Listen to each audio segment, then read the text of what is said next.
Hi guys! Kain na po tayo.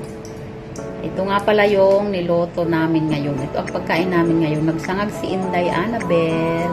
Ayan. Tingnan nyo guys. So, ang bango. Tingnan ng bawang. Ayan.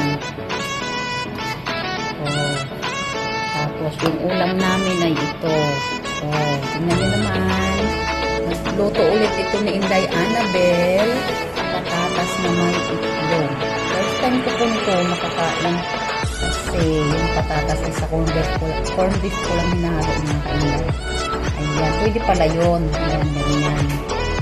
So, suggest dyan, Inday Annabel na yan ang aming ulamin. Kaya sabi ko, sige.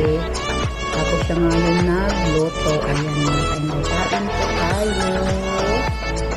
Ayan, magkakamay lang kami.